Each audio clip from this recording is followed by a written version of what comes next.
مدرسے کے قریب سے گزرنے والے کی بخشش۔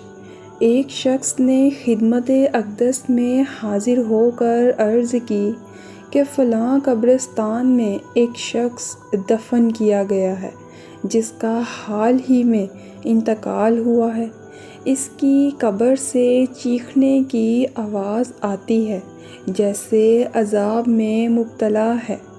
حضور پر نور نے ارشاد فرمایا، کیا وہ ہم سے بعید ہے؟ عرض کی معلوم نہیں۔ فرمایا ہمارے یہاں کے آنے والوں میں سے تھا۔ عرض کیا معلوم نہیں۔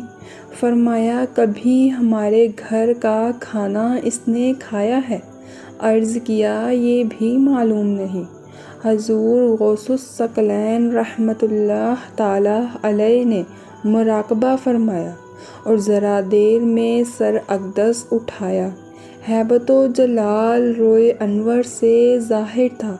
ارشاد فرمایا فرشتے ہم سے یہ کہتے ہیں کہ ایک بار اس نے ہم کو دیکھا تھا اور دل میں نیک گمان لایا تھا، اس وجہ سے بخش دیا گیا۔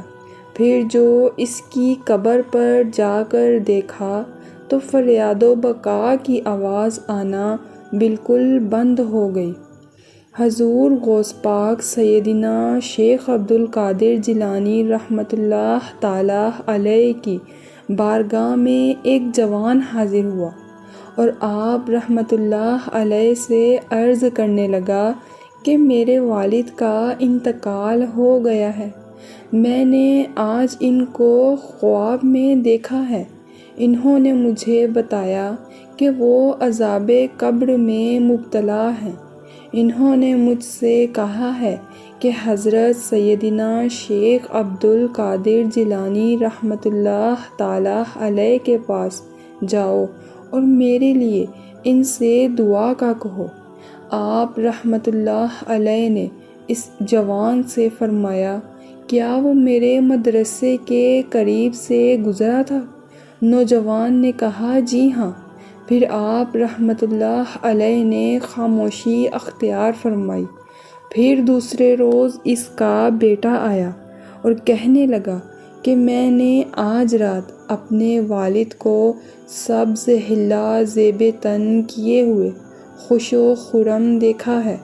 انہوں نے مجھ سے کہا ہے کہ میں عذاب قبر سے محفوظ ہو گیا ہوں، اور جو لباس تو دیکھ رہا ہے وہ حضرت سیدنا شیخ عبد القادر جیلانی قدس سرہ النورانی کی برکت سے مجھے پہنایا گیا ہے۔ پس اے میرے بیٹے، تم ان کی بارگاہ میں حاضری کو لازم کر لو۔ پھر حضرت شیخ عبد القادر جیلانی قدس نے فرمایا، میرے رب عز و جل نے مجھ سے وعدہ فرمایا ہے کہ میں اس مسلمان کے عذاب میں تخفیف کر دوں گا جس کا گزر تمہارے ادارہ المسلمین سے ہوگا۔